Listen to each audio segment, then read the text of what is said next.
Around Dodge City and in the territory on West, there's just one way to handle the killers and the spoilers, and that's with a U.S. Marshal and the smell of Gunsmoke.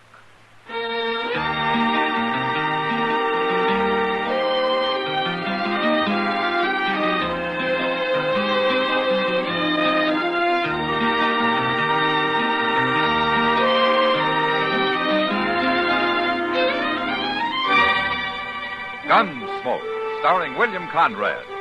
The transcribed story of the violence that moved west with young America. And the story of a man who moved with it. I'm that man, Matt Dillon, United States Marshal. The first man they look for and the last they want to meet. It's a chancy job, and it makes a man watchful and a little lonely.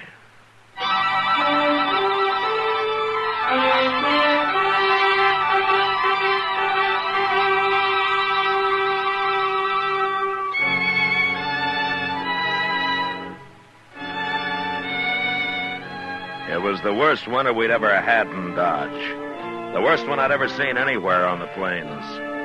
It had been a short summer with the rains starting a month early and turn into snow and sleet before the end of September. And from then on, it was one blizzard right after another, roaring down off the Platte Basin, freezing the creeks and the ponds and piling up snow in the gullies. Stock suffered, and men suffered. And it got so nobody in town would do anything or go anywhere unless there was some reason they just had to. It was a winter that started out cold, and it kept getting colder.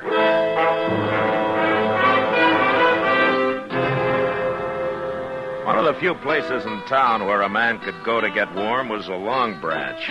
They had a big pot-bellied stove there that'd take 4-foot chunk of cottonwood. Most nights they kept it red hot. Matt, you want to know a secret? Yeah, sure, Kitty. What is it? I'm in love with a man who invented woolen underwear. You?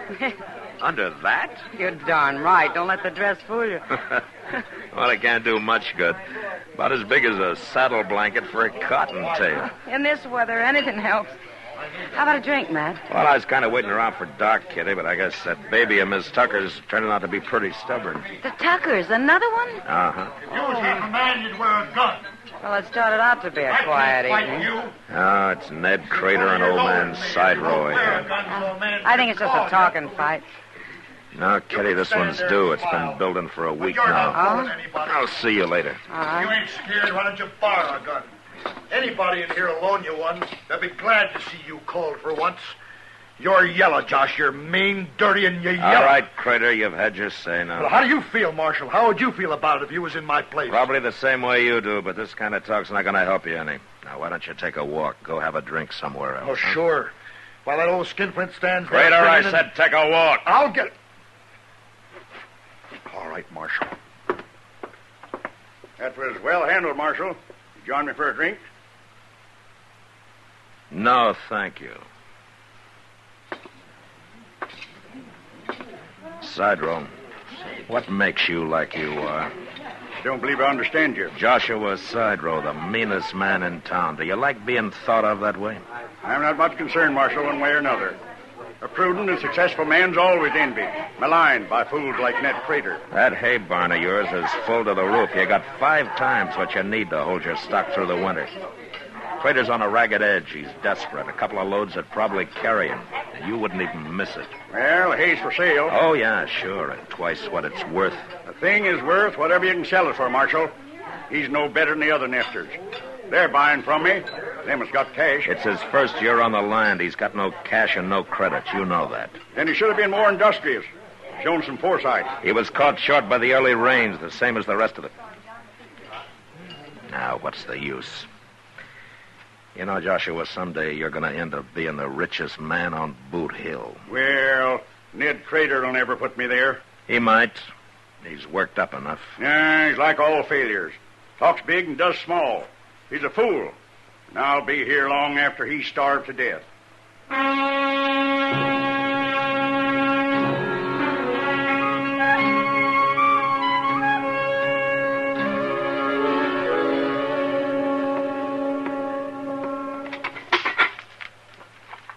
swear to goodness honest, Mr. Dillon, the more wood you chunk into this cussed stove, the less heat it seems to give off. It's a cold morning, Chester. Throw some buffalo chips in. Yes, and burn out the grates again. If this jailhouse can't afford a halfway decent stove in weather like this.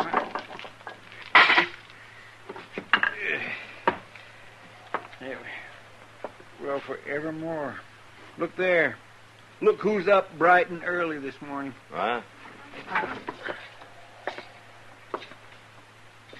Joshua's side rope. Leading the pack horse. Maybe he's going to pull out, Mr. Dillon. That's wishful thinking, Chester. I wonder why he's coming here. Marshal Dillon! Well, I guess there's only one way to get it over with.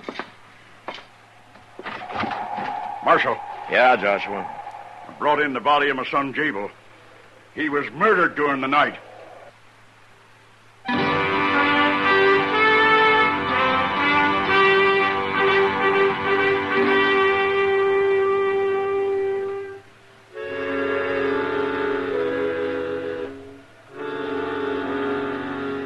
We took young Jabel's body up to Doc's office, and he went to work on it, to see what he could find out for me.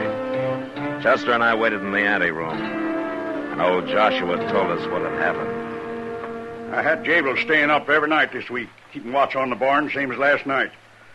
That hay's valuable, and I didn't aim to lose it.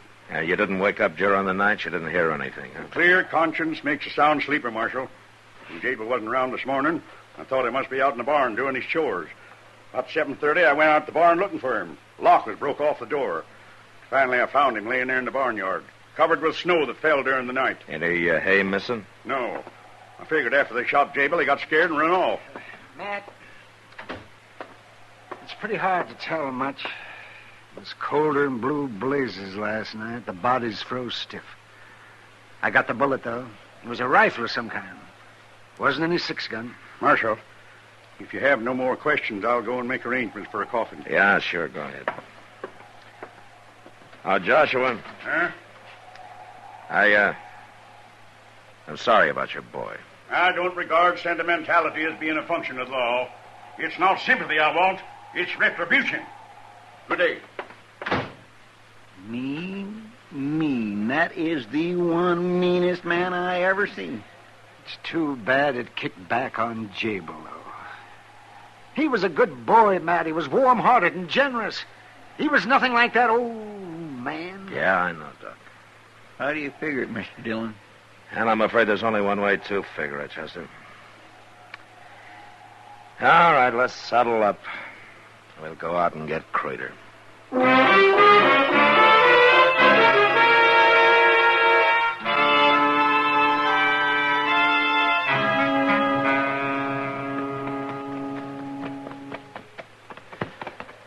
Ain't much sign of life, Mr. Dillon.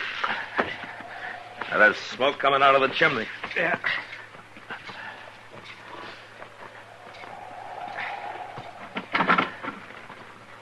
Well, Marshal Dillon. Chester, come in. Thank you, ma'am. Morning, Miss Crater. Huh? I'll pour you some coffee. We're kind of pushed for time, ma'am. Is Ned here? No, it's just me and the young'un. You know where he is? No, I don't, Marshal Dillon. He's been gone since last night. Hitched up the big wagon, took the 4 mules and his saddle horse, and left. Here. Thank you, ma'am. Thank you.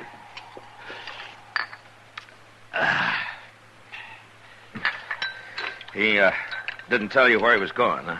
No, it just said he wasn't going to sit around while the stock died of starvation, and me and the young'un went hungry, no matter what it costs. He said if he wasn't back in 5 days, I was to sell out and go home to my folks. I don't understand what he meant. Well, there's no use reaching for trouble till he gets here, ma'am.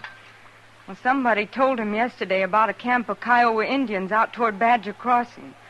I thought maybe he was going to try to find them and borrow some hay from them, maybe, but I don't know. And with this blizzard fixing to hit, I'm worried, Marshal. Oh, he'll probably be back by tonight, ma'am. Tomorrow morning, anyway.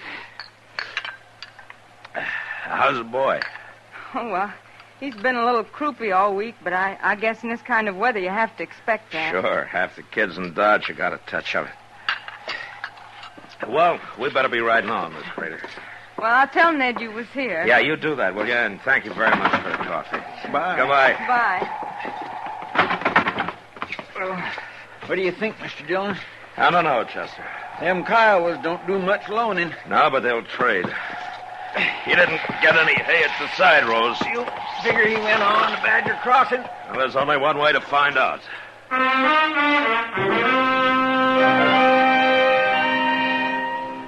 The storm really hit us a couple of hours out. Blinding snow on a cold driving wind. The trail was already a foot deep, and it got worse. The horses didn't like the going and kept trying to tail off to the wind. Times it got so bad we had to take shelter in a coulee and wait it out for a while. When it came dark, we hadn't made over 8 or 10 miles. And after all that trouble, we still come pretty close to missing him. Did you hear something, Mr. Dillon? I'm not sure, Chester, but pull up.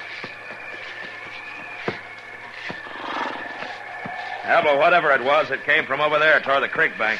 Sure sounded to me like... That's what it is? It's somebody yelling? Yeah, it's down that way. Come on. Over here! Over! Watch out for that bank, Chester. I see it. Oh! There he is, Mr. Dillon. It's a wagon. It's down in the creek. Yeah, it's Ned Crater's rig. He's broke through the ice, bogged down. Give me a hand here. Cut those Hurry. mules loose and get them out of there, Crater, before you lose them along with the wagon. They can pull out all right. But if I leave the box here, loose the lines, they'll founder.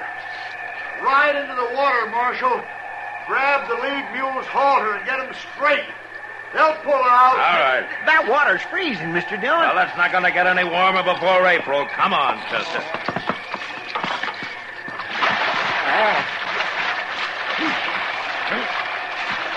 All right, keep the lines tight, Crater. Yeah, I know. All right, get around there, mule. Come on. Just get them straight. That's it. Hiya. Yeah, come on now. That's it. Just pull it. Sure. Watch that off you, Chester. Get around there.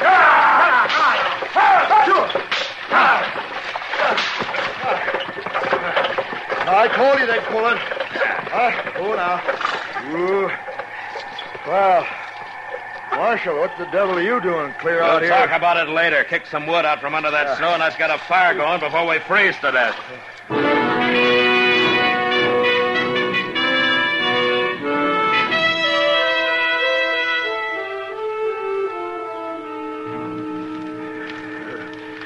I sure wasn't aiming to lose that load of hay, Marshal. Well, you just about did in that creek. Where'd you get it, Crater? A band of Kiowas back at Badger Crossing. I traded him my saddle pony. Now, that pinto mare, there's a lot of horse for a load of hay. Well, what are you going to do when you ain't got choice? That argument you got into with old Joshua's side row. What started it, Crater? Well, that boy of his, young Jabel, stopped by our place a couple of days ago. Told me he'd see to it I got at least one load of hay. Then when I run into old Joshua in the Long Branch and told him about it, he just laughed. You old devil. He said the kid was out of his mind, that he didn't have no more authority around the place than the other cowhand. You got your rifle with you? Yeah, sure. I'd like to take a look at it. All right. I won't guarantee what condition it's in. I've been so plain busy, I ain't had time to do nothing right. Here you are. Thanks.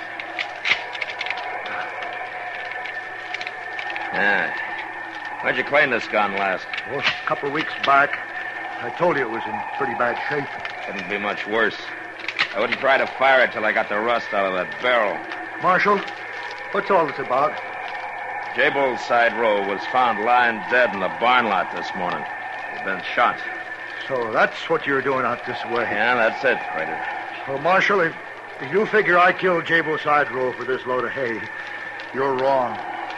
I'd do most anything to keep my stock from starving, but not that. Not killing.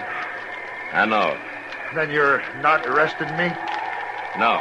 Well, I figured you thought I that did at first, Crater. That's why we rode out to find you. But I guess you couldn't have shot him. Not with your rifle in that condition. You mean I can go home? Yeah. And Chester and I'll give you a hand with the wagon. Thanks, Marshal. Well, after we get Crater home, what are we going to do, Mr. Dillon? Have a look at a barn full of hay, Chester.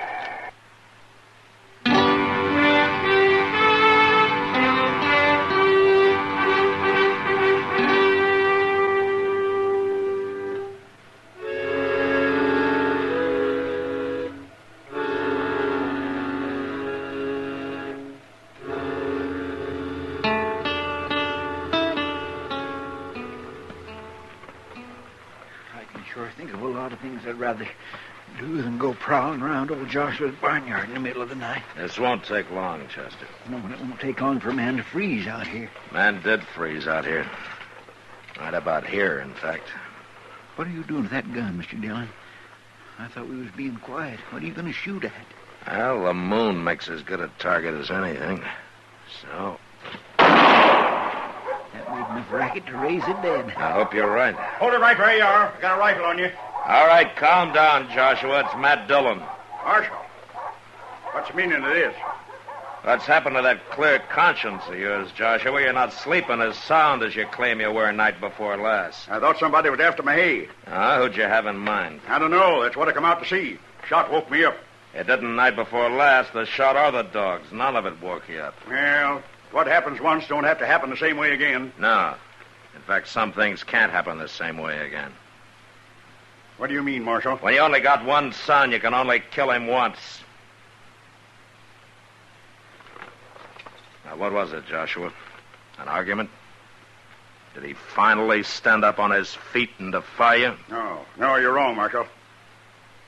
You know, you're the only man in Dodge with a lock on his barn. You tell me something.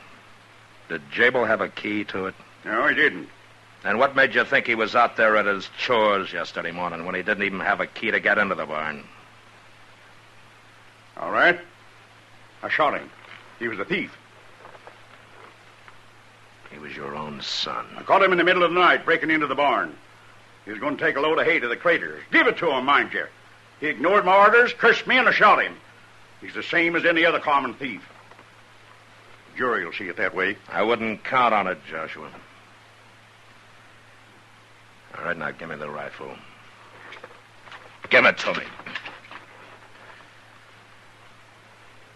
All right, let's go. Wait a minute. I got to nail up that door. I can't leave it open. I got valuable hay in that barn. Don't worry about it, Joshua. The neighbors will take care of it for you. Now, come on.